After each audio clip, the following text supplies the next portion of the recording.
if you've ever done any research on Benjamin Franklin. He is one of our founding fathers of the United States. He's a writer, politician. He was a scientist, inventor, diplomat, like one of the most brilliant humans to ever walk this earth. In his autobiography, he laid out his schedule, what he covers on a day-to-day basis. Even though this was obviously back in the 1700s, where a lot of things that we have now, they didn't have to kind of do and work with. But I thought the way that he kind of structured his day, it shows why he was so productive.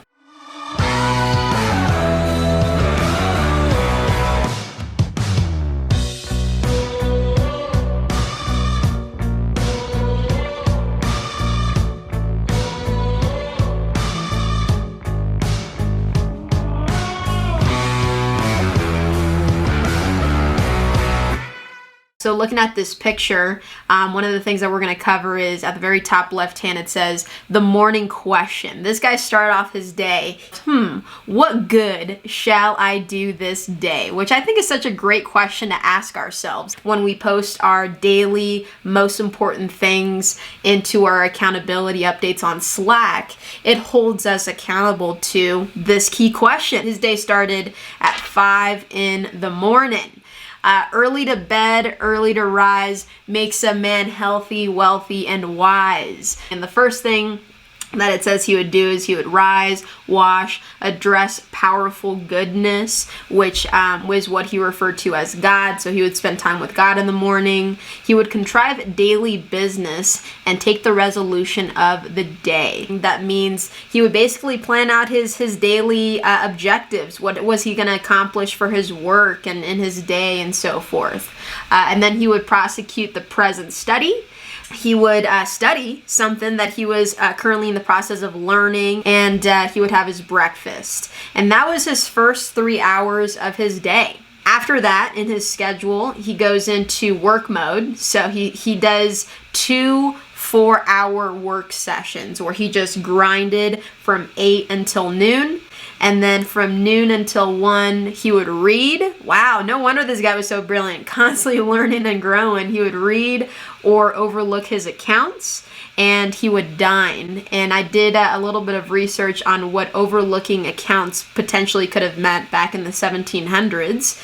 And basically, he would do more shallow work. So in our kind of times, this might be doing things like checking emails, reaching back out to past customers to get more phone numbers, things that he can kind of do while doing other things. After that lunch break, he would dive into from 1 o'clock until 5 o'clock was his last 4-hour work session where he would just dive in headfirst into his work. And then from 6 until 9, so interesting. He put into his to-do list here, put things in their places. I was like, that's so cool. Like, he literally went out and he organized his day again. So he was prepped before the next day so he wouldn't spend time organizing and reorganizing and leaving things in a clutter. He would purposely spend time in his schedule, putting things back into their proper places. He would have, dinner.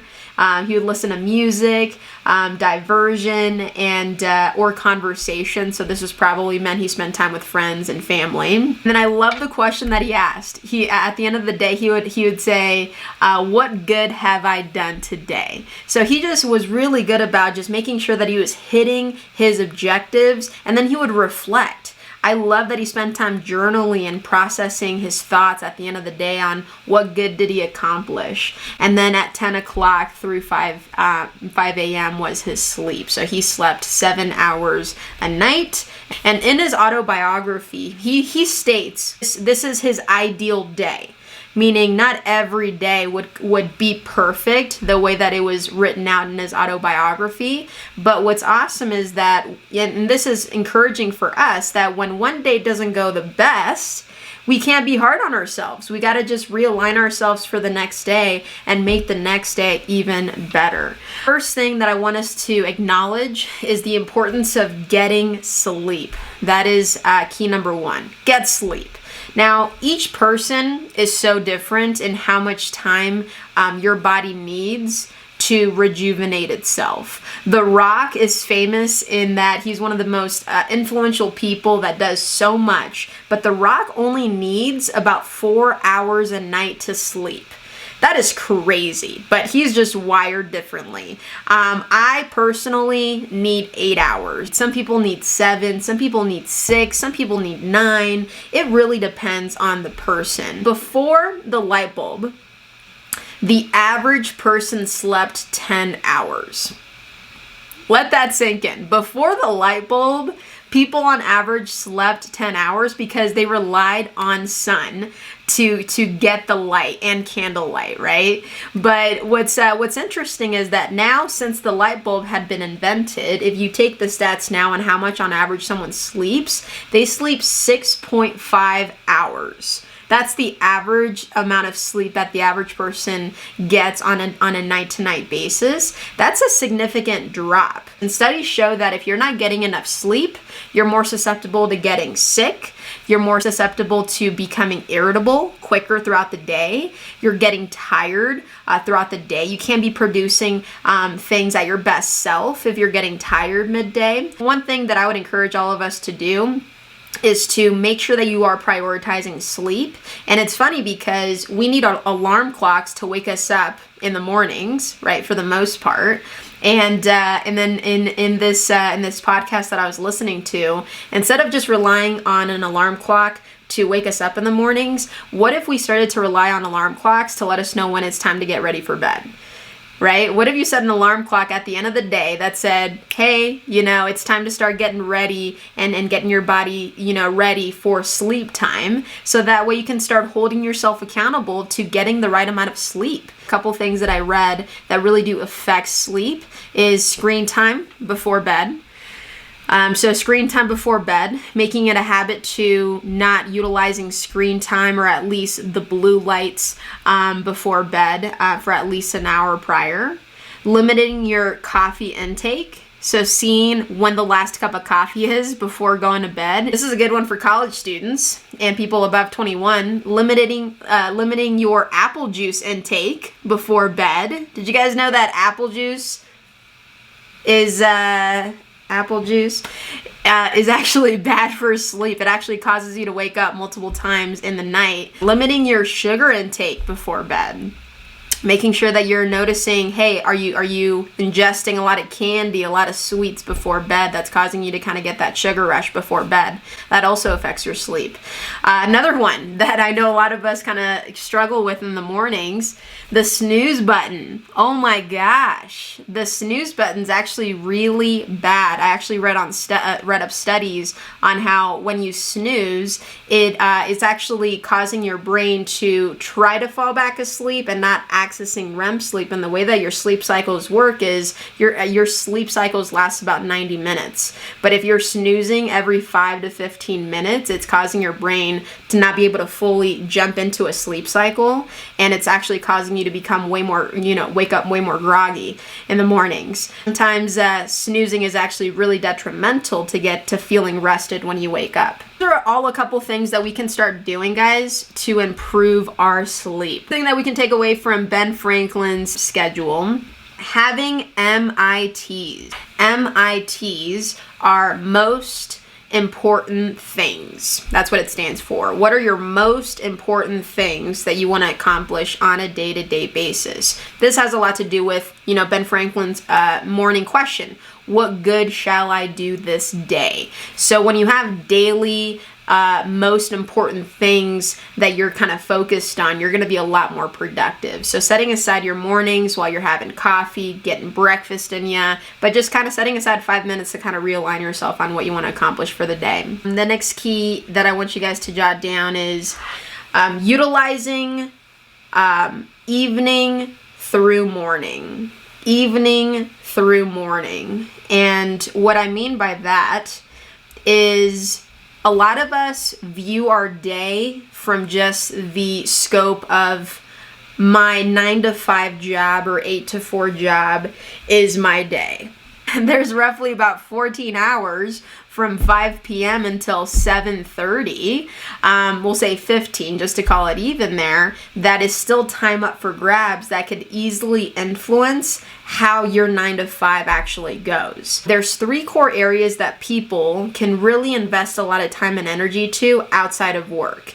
And you can invest and go incredibly deep in your physical health, spiritual health, and your creative health. And what I mean by those 3 key categories are making sure that you're setting aside time spiritually in Ben Franklin's little part of his schedule. He goes deep by going spiritual with God, right? Spending time with God in the mornings. If you're not spiritual or religious, I should say, maybe spending time meditating to realigning yourself, spending time using the Calm app. I know Shayla does that, and it makes such a big difference to her mental health and just kind of just realigning herself through breathing and just thinking there, right? Being still. So kind of just spending time doing that on a day-to-day is so big.